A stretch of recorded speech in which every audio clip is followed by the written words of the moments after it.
Hello, good people. It's great to be back with you. I said last time that I was going to talk in this video about Hilaire Belloc's classic work on distributism called the Servile State. Now, Hilaire Belloc wrote this book in 1912, and of course that's even before the First World War, right? So you might think, well, the economic terrain has certainly changed in the world since the time he wrote this book. However, he talks a lot in his book about the economy of ancient Rome in the Middle Ages. So we can still glean a lot from that book, even though it was written over 100 years ago. Now, he's going to talk about Rome in the Middle Ages, and then he's going to contrast or compare those economies with the economy of England in his day. And I'm not going to do so much work on talking about the England of his day, but to see if we can apply some of these comparisons and contrasts he makes to our particular situation in the America of our day. So let's start off with some of his definitions and concepts that he uses to sort of set the table and get ready to talk about the economy. And I'm not really going to read much from his book, just a couple of quotations, but I'm just going to sort of summarize his points, and I'll use some illustrations of my own to help illuminate his points. So it kind of starts off with some definitions and says, man, like all creatures, has to sustain himself from his environment. All of the natural resources available for humans to use for their sustenance, including the seas and the life in the seas, the minerals, the soil, and the flora and the fauna of the land are designated by the terms the earth or the land. So when we talk about the land, it means just basically everything that's in the world that men would use to sustain their life. The land does not, as a direct gift, provide to man his sustenance, apart from the application of man's energy, intelligence, and creativity. This application of man's energy, intelligence, and creativity we call labor. The purpose of the labor is to take the goods of the land and transform them into things that man can use. These useful things are called wealth. Now, here's a little example of that, or illustration of that. Stones plus labor equals a stone house. An oak tree plus labor equals firewood and a table. The clay of a riverbank plus labor equals a set of dishes. Iron ore plus labor equals a knife, an axe, a plow, and a frying pan. Some sugar maples and a field of wheat along with a cow and a hog and some chickens plus labor equals a breakfast of bacon and eggs with buttermilk pancakes slathered in maple syrup. All of these things upon which man expended his labor, the house, the firewood, the table, the dishes, the knife, the axe, the plow, the frying pan, and the breakfast, are called wealth. From this example, we can see that wealth consists of different kinds of things used differently. Some wealth is immediately consumed, like the firewood and the breakfast. All of the wealth that man does not immediately consume is called capital. Capital includes the wealth that has the purpose of sustaining the man during his labors. So this would be like the house and its furnishings and all the stored food. And capital also includes the tools the man uses in production, from the frying pan to the plow to the sugaring house where the maple syrup was boiled to the chicken coop where the eggs were gathered. This last category of wealth, that which is used in the production of more wealth, goes by a special name, the means of production. Now we have to pay close attention to this last one, the means of production, because Hilaire Belloc says that it is the ownership and control of the means of production that determines what kind of economic system we live in. Hilaire Belloc puts it this way, quote, "Without wealth, man cannot exist. The production of it is a necessity to him. In any given human society, there is a certain amount of wealth without which human life cannot be lived. Therefore, to control the production of wealth is to control human life itself.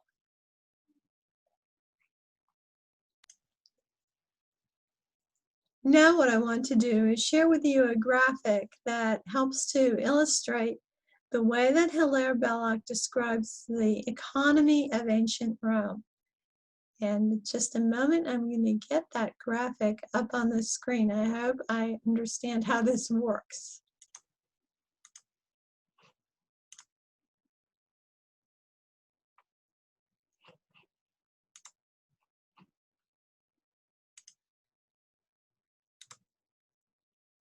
Okay. I hope that is working all right. So let's take a little look here at this graphic. Up here at the top where you see the purple triangles, we have a social class called in ancient Rome the patricians. The patrician families were the leading families of Rome, and they were the wealthiest. They owned the most land, and they owned the large productive enterprises such as mines, shipyards, and large farms. Senators and other top government officials came from the patrician families, and they made up about 10% of the population. Now, everyone else who's not patrician falls under a category called the plebeians. So everyone else, that's those represented by the various colored triangles and the circles, are all plebeians. That's all the other classes in Rome that were not patricians regardless of their own wealth. The blue and green triangles represent those who own their own means of production and work for themselves, basically. These might include small landholders, tradesmen, shopkeepers, etc.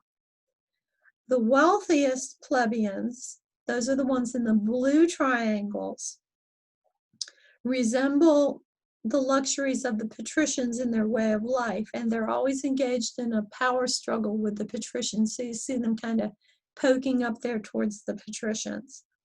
The ones in the green triangles are kind of try to stay out of the way of that conflict. Those represented by the circles include two classes. That would be slaves and members of the proletariat. So the ones at the bottom, the most numerous of the plebeians, are the proletariat. The word proletariat literally means the producers of offspring. It's the lowest rank among the citizens. So those are the triangles, and this bottom group of the darkest circles, the most numerous of the plebeians, those are the poor, landless freemen, the proletariat. They're not slaves, but because they have little opportunity for productive work, for the most part, they're dependent on government handouts. This group includes some of the artisans and small tradesmen who had once belonged over here with the green triangles. But they had been gradually impoverished by the extension of slavery. As you might imagine, it would be difficult for a small holder of productive capital to compete economically with a patrician family or with one of the wealthier plebeian families that owned large amounts of capital and had slave labor at its disposal. So if you look over here, the green triangles, those are the independent landholders or small artisans or shopkeepers or whatever that own their own means of production. But as you can see there at the bottom of that section, they're in danger of falling into the lower class, either falling into becoming part of the proletariat, or even if their situation becomes very desperate, of selling themselves into slavery. So their position is not necessarily secure because they can become impoverished and lose that position. As far as the proletariat goes, The upper classes' main concern with them was that they were a mob of citizens. Remember, they are citizens. The proletariat are citizens, even though they are not economically free. They're politically free, but not economically free. So they could be called upon to participate in the political struggles between the Roman patricians and the wealthy plebeians. So this mob could be persuaded in one direction or another through promises of food or by entertainment at the circuses. In order to bring stability, the Roman government early on decided to give regular grain rations to the proletariat. That way, their food supply could not be used to control them and get them and get some of the wealthy plebeian families to bribe them with food so that they would engage in activity against the patricians, or that would be the government. At the time of the birth of Christ, the Italian peninsula's slave population was as high as 30% of the total population. A small Roman business owner, artisan, or military veteran might own 1 or 2 slaves, while for the very wealthy, the number of slaves owned could run into the hundreds. Slaves had no legal status other than as the property of a particular owner. They could not marry or own their own property. Of course, not being allowed to marry did not prevent unions from forming between male and female slaves, but any children born to female slaves were the property of the slave owner and inherited their mother's status. That means that babies born into slavery were provided for by the slave owners, not by their natural fathers, although these were certainly in some cases the same person, and there were no paternity tests back then. Besides those born into slavery, many slaves were acquired through war. It was considered perfectly natural among all the nations that the victorious army in war would carry off captives from among the civilian population and make them slaves. Wholesale slave traders followed the army. A third source of slaves was the proletariat. These landless freemen who were shown down there at the bottom, who owned no means of production and therefore had to hire themselves out for work as they could. Their living conditions were often worse than those of many slaves, and it was not unusual for them in desperation to sell themselves and or their children into slavery. This is simply another way of saying that poverty itself was a source of slaves. So you can see the proletariat kind of in some way flowing into the slave class in this graphic. So both the proletariat could flow into the slave class, but also even those who owned their means of production, if they became impoverished, they could flow into either the proletariat class or into the slave class. The position of the slave was that he was both politically unfree and economically unfree. He was politically unfree because he did not have citizenship and any right to determination within the body politic. He was economically unfree because he could not own property and was himself owned. Since the slaves could not be taxed directly by Rome, their owners were taxed on their behalf, with taxes collected from the owner on the purchase of slaves and on what they produced. Slave owners were legally responsible for their slaves. That meant that if your slave damaged the property of a third party, the third party would take you to court, not the slave, to recover damages. Slave labor was used in all areas of Roman life. It was used by private individuals and groups of private individuals, such as the co-owners of a mine, and by the state. Slaves were used in agriculture for farming of grain, vines, and olives, in mining, manufacturing, transportation, construction, such as for road building and other public works. They were used by the military, usually as baggage porters and camp assistants. Slaves performed services as well as physical labor. They worked in food services, public baths, and in private homes.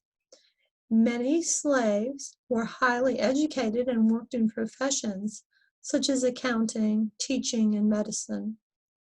And of course, some slaves were used as foremen or managers for other slaves and even within the official bureaucracy.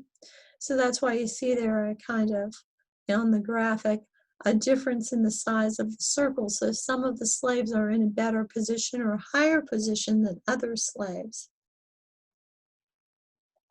Slave labor was often mixed with free labor, as employers would use whatever human resources were available.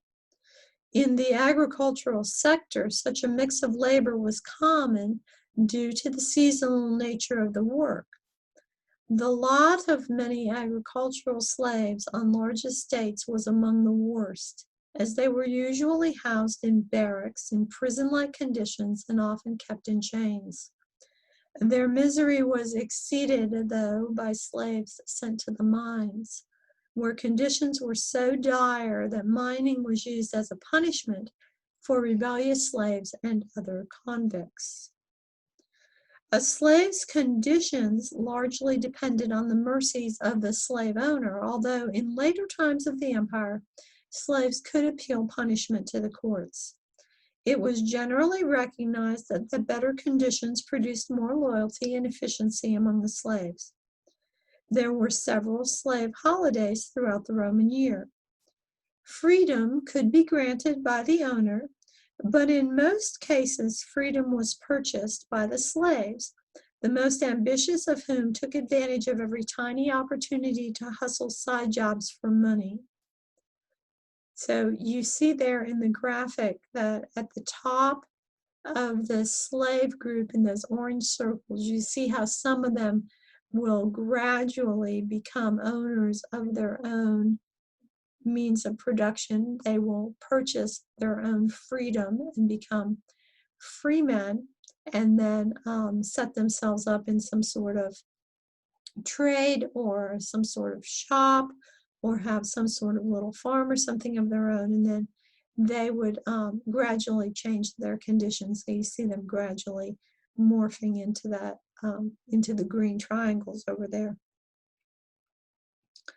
Freedom could be absolute, or it might be limited and include certain obligations to the former owner. The descendants of freed slaves were called freedmen. They could aspire to citizenship, and they would even become slave owners in turn. The chance of freedom was used as a spur to obedience and industry on the part of the slaves. It's important to note that this is in contrast to the kind of slavery that we had in the United States and throughout the Americas that we're very familiar with, because there was no racial component to this slavery in ancient Rome. The slavery consisted of a legal status, and no one operated under the illusion that there was some genetic inferiority or superiority operating between the slave and the slave master. In all respects other than legal status, the slave and the slave owners were indistinguishable. So I'm going to get off of this slide right now.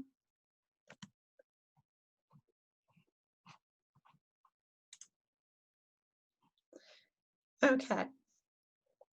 Now, Hilaire Belloc explains, quote, "Pagan Europe not only thought the existence of slaves a natural necessity to society, but equally thought that upon giving a slave his freedom, the enfranchised man would naturally step, though perhaps after the interval of some lineage, into the ranks of free society. Great poets and great artists, statesmen and soldiers were little troubled by the memory of a servile ancestry." Then if the slave and the free were easily recognized as otherwise equal, the most important distinctions between them had to be legal. Hilaire Belloc puts it this way, quote, "The distinguishing mark of the slave proceeds from the special action upon him of a positive law, which first separates one body of men, the less free, from another, the more free, in the function of contract within the general body of the community," unquote. So did you get that? What distinguishes the slave from the master is that a separate set of laws applies to each. They have a different set of legal restrictions, responsibilities, rights, and obligations under the law. This basic framework of an economic system existed throughout the known world of that time. It was taken for granted that, generally speaking, you either owned the means of production or you were a slave to someone who did. There was no general outcry that this was somehow an injustice or immoral or anything other than simply the way the world works. If you had hinted to any Roman of any status that you thought slavery ought to be done away with, they would have asked you in great puzzlement, well, without the slaves, who would do all the work? Hilaire Belloc asks us to consider that, quote, "Those men from whom we are descended, and whose blood runs with little admixture in our veins, took slavery for granted, made of it the economic pivot upon which the production of wealth should turn, and never doubted but that it was normal to all human society," unquote. Of course, when he says, "those men from whom we are descended," he's talking about the English people of his time. He's talking about them as descendants of this European and Roman way of life. So we might ask, what is it then that has made us view slavery as abnormal? What has changed our attitude, and what has changed the attitude of society in general towards the idea of slavery? Well, that's what we're going to talk about in the next video when we talk about how Hilaire Belloc's book explains the arrival of a distributed economy in the Middle Ages.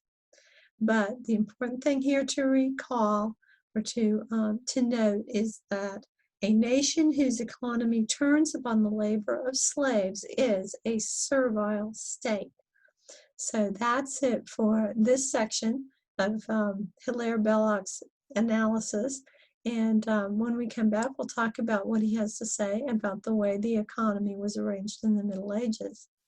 Until we're together again, treat yourself as though you are someone you are responsible for helping, because you are responsible. So am I, and together we are making the world. Bye for now. Thanks so much for watching.